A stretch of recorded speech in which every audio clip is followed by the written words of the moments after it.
할렐루야. 오늘 하루도 하나님의 은혜 가운데 거하는 삶이 되시기를 바랍니다. 21장 10절입니다. 21장 10절부터 12절입니다.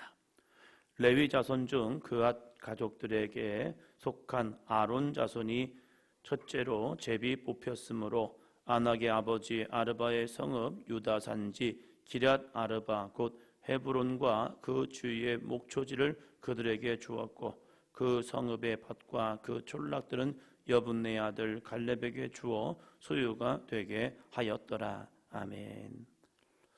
레위 자손 중에서 그앗 가족들에 속한 아론 자손은 제사장들이죠. 이 제사장들이 어디에 거하느냐? 의미가 있습니다. 제사장이 거하는 곳, 레위의 가족들이 거하는 곳도 중요하지만 그 중에서도 아론의 자손들, 제사장들이 어느 족속 어디에 거하느냐, 흐름이 있다는 겁니다. 이 제사장과 가까이 하는 사람들, 그 사람들이 유다 산지 기럇 아르바 곧 헤브론과 그 주위의 목초지를 그들에게 줍니다. 그리고 그들이 들어갔습니다. 그리고 이 유다 산지 기럇 아르바 헤브론에서는요 제사장들과 함께 하였습니다. 중요한 의미가 있습니다. 유다인들입니다. 영적 흐름들이 어느 순간에 유대인으로 바뀝니다. 그리고 그 속에서 이 다윗의 가문이 나오고 이 다윗의 가문이 끊임없이 이스라엘 통치하고 또한 영원한 제사장이신 예수 그리스도가 유다 족속을 통하여 나오고 있다는 겁니다. 어느 순간에 이 아론의 자손 계열이 유다 족속으로 흡입되어서 이제는 영적 제사장 예수 그리스도가 나오고 있다는 사실입니다. 우리의 가문에, 우리의 가족에 뭐가 임하느냐? 그래서 가정에서 제단을 쌓으라는 겁니다. 영적 제단을 쌓고 거기에서 하나님의 임재와 하나님의 능력, 그래서 가정 예배가 될 수도 있고요, 속회 예배도 될 수 있고요, 가정에서 말씀을 선포하고 말씀이 임하고 찬양을 하고 예배하는 삶이 되어야 한다는 겁니다. 그래서 신방도 중요하다는 거예요. 제사장과 함께 예배하는, 그리고 그 가정이 하나님의 거룩한 축복이 흘러갈 수 있도록 함께 나아가는 삶, 이것이 또 신방이기도 하죠. 어떤 사람들은 힘들고 어려울 때마다 신방을 요청합니다. 목사님 오셔서 예배 좀 드려주시죠. 예배 좀 함께 하시죠. 그래서 가정에서 예배와 제단을 쌓으려고 합니다. 왜요? 하나님의 임재, 하나님의 능력이 필요하기 때문입니다. 이제 여호수아는 모든 사역을 마치고 죽을 때가 가까웠습니다. 이 죽음이 가까움을 알았기에 여호수아는 이스라엘 백성들에게 권면을 합니다. 24장입니다. 24장 14절입니다. 그러므로 이제는 여호와를 경외하며 온전함과 진실함으로 그를 섬기라. 너희의 조상들이 강 저쪽과 애굽에서 섬기던 신들을 치워버리고 여호와만 섬기라. 아멘. 끊임없이 이스라엘 역사 속에서 반복되는 일이 있습니다.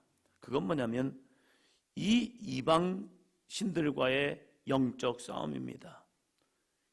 여호수아가 가나안 땅을 이제 와서 전쟁을 한 지 그렇게 많이 오래되지 않습니다. 물론 시간적으로 보면 85세 정도에 왔다고 생각하고, 그리고 110세에 죽었으니까 한 35년입니까? 그 정도의 시간, 25년의 시간이 흐른 겁니다. 이 시간이 흘렀지만 그 흐른 모습 속에서 희한하죠. 조금씩 틈이 생기고 있다는 겁니다. 처음에는 하나님을 믿고 하나님을 향한 믿음을 가지고 나아갔지만 시간이 지나면서 조금씩 뭔가물을 변질되고 있는 이스라엘 백성들의 모습이요. 이제 여호수아는 죽음을 앞두고 있습니다. 그 죽음을 앞두고 있는 여호수아가 백성들을 바라볼 때에 걱정이 되는 거예요. 내가 죽은 이후에 이들은 어떻게 살아갈까? 이들이 정말로 여호와 하나님만을 의지하고 살아갈까?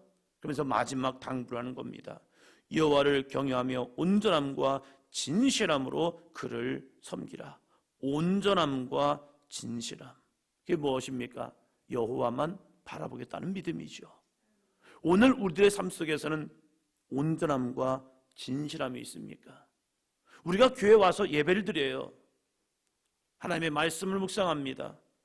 그래요, 나 여호와만 섬기겠습니다 라고 하지만 세상으로 나아가는 순간 많은 유혹과 세상의 지식과 여러 가지 경험들이 내 믿음을 흔드는 사건들이 나에게 밀려오고 있다는 거예요.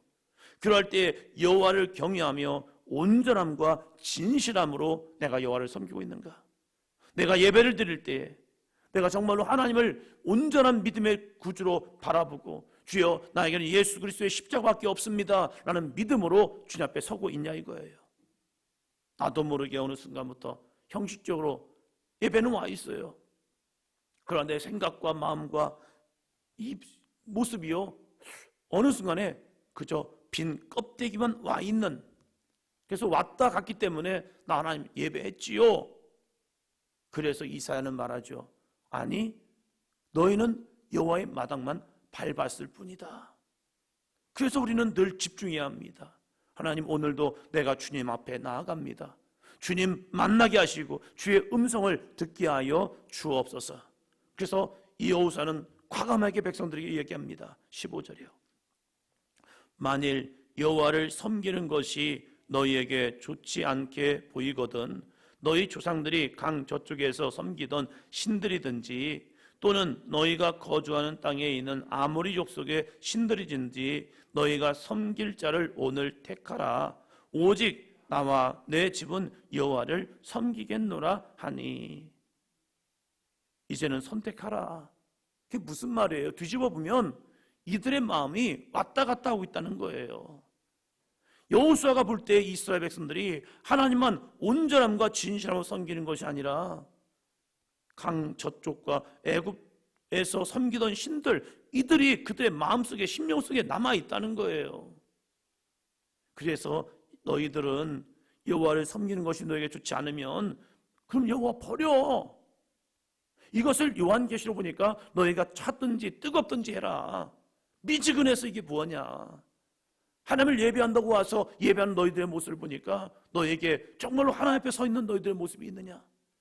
여호와께 제사를 하지만 그 제사한 너희들 마음속에 정말로 하나님이 내 앞에 계십니다 라는 믿음이 있느냐.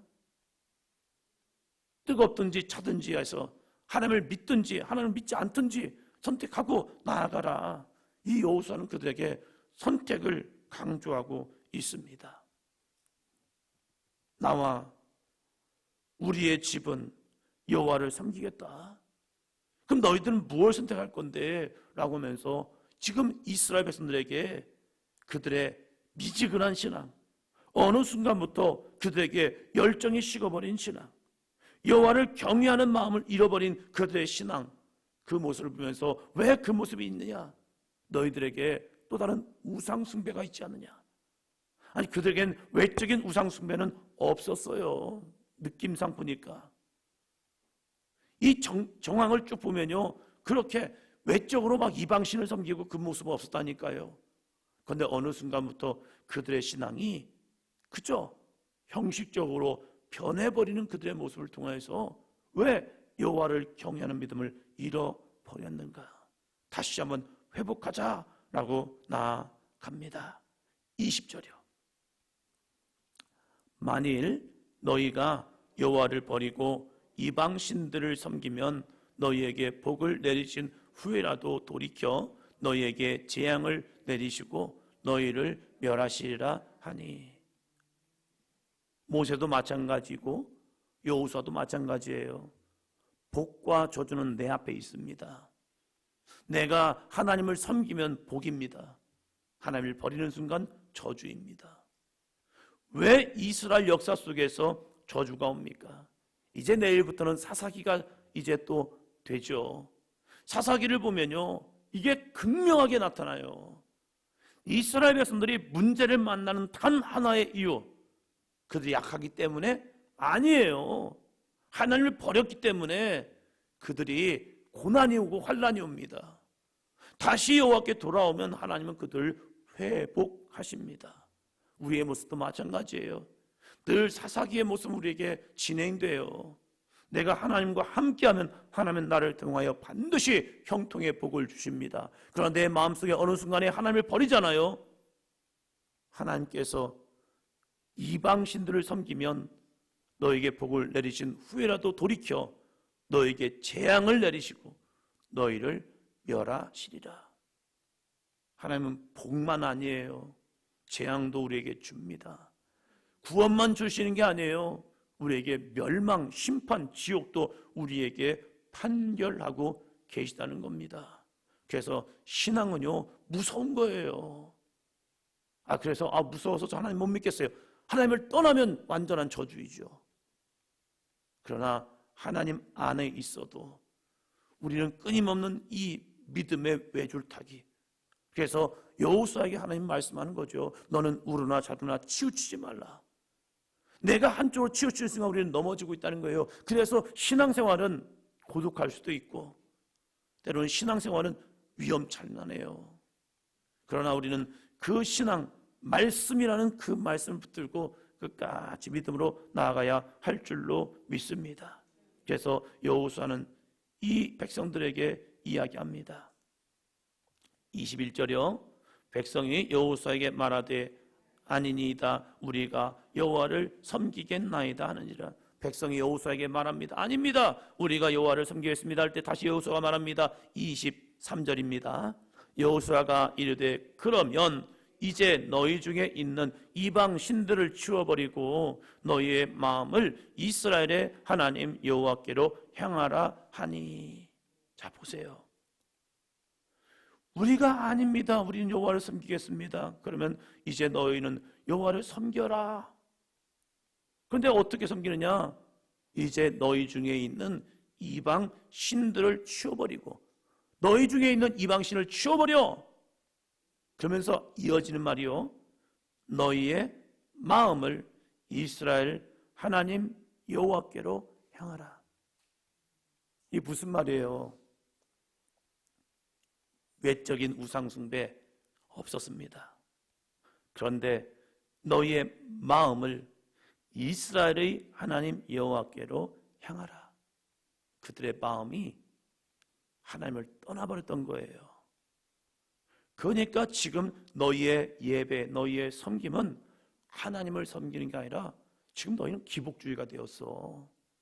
그래서 하나님을 섬겨서 복만을 얻기 원하는 거지 하나님을 사랑하는 마음을 잃어버렸던 거야. 그래서 너희의 마음을 이스라엘 하나님 여호와께로 향하라. 그래서 후기 선지자들이 했던 말이 뭡니까? 할례는 어디다 해야 해요? 마음에 하는 거예요. 너희의 심령의 마음에 할례를 해라.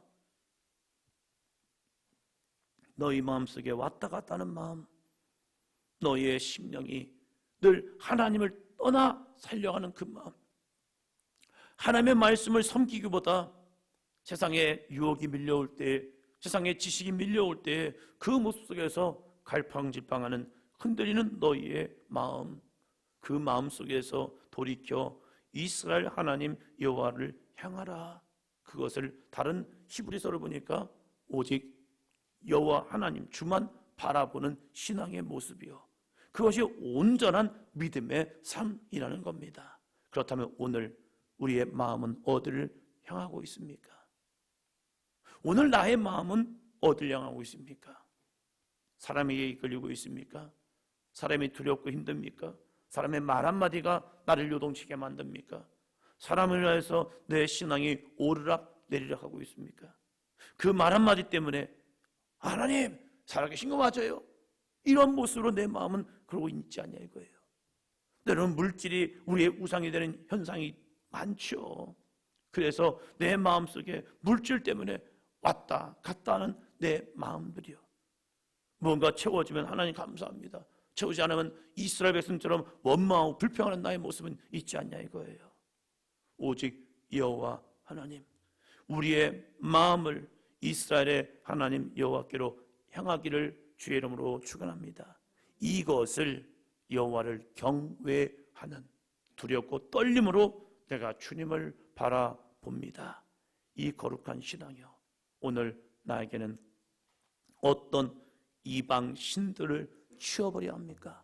오늘 이 새벽에 기도하시면서 내 마음에 있는 이방 신들이요, 부처가 아니에요, 다른 종교가 아니에요, 하나님을 멀어지게 하는, 하나님의 말씀에 순종하게 못하게 하는 이 마음들, 그것이 내 속에 거하는 우상 숭배 이방 신들이라는 사실입니다. 이것을 버리고 오직 여호와를 향하여 나아가는 한날의 삶이 되기를 주의 이름으로 축원합니다.